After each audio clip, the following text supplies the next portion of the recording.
अखेर नंदिनी आणि जीवा होणार आई बाबा, नंदिनीला गेले दिवस। नमस्कार मित्रांनो, तर रम्याचा साखरपुडा सुरू असताना नंदिनीला उलटी झाल्यासारखी होते, म्हणून ती धावतच तिच्या खोलीत जाते। तर जीवा तिला काय झालं ते बघायला तिच्या मागे जातो।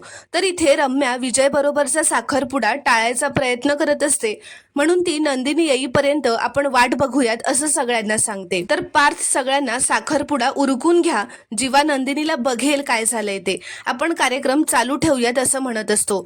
तर या गोष्टीवरून विजय आणि पार्थ मध्ये बिनसतं। विजयला पार्थचा राग येतो, तर काव्या सुद्धा विजयकडे रागाने बघू लागते। तर इकडे नंदिनीला कोरड्या उलट्या होतात, म्हणून ती लाजत असते।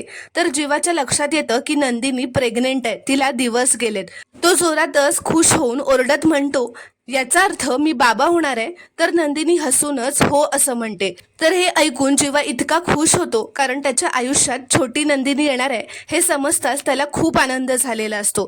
तर नंदिनी सुद्धा खूप खुश होऊन जीवाला मिठी मारते। तर मित्रांनो, अखेर नंदिनी सुद्धा आई होणार असते आणि तिला सुद्धा काव्याप्रमाणे मातृत्वाचं सुख अनुभवायला मिळणार असतं। आता ही गुड न्यूज जीवा नंदिनी खाली येऊन घरच्या सगळ्यांना सांगतात, तेव्हा ही बातमी ऐकून घरातल्या सगळ्यांना खूप आनंद झालेला असतो। तर मित्रांनो, तुम्हाला हा प्रोमो आवडला का हे कॉमेंटमध्ये नक्की कळवा। व्हिडिओला एक लाईक नक्की करा आणि चॅनलला प्लीज सबस्क्राईब करा।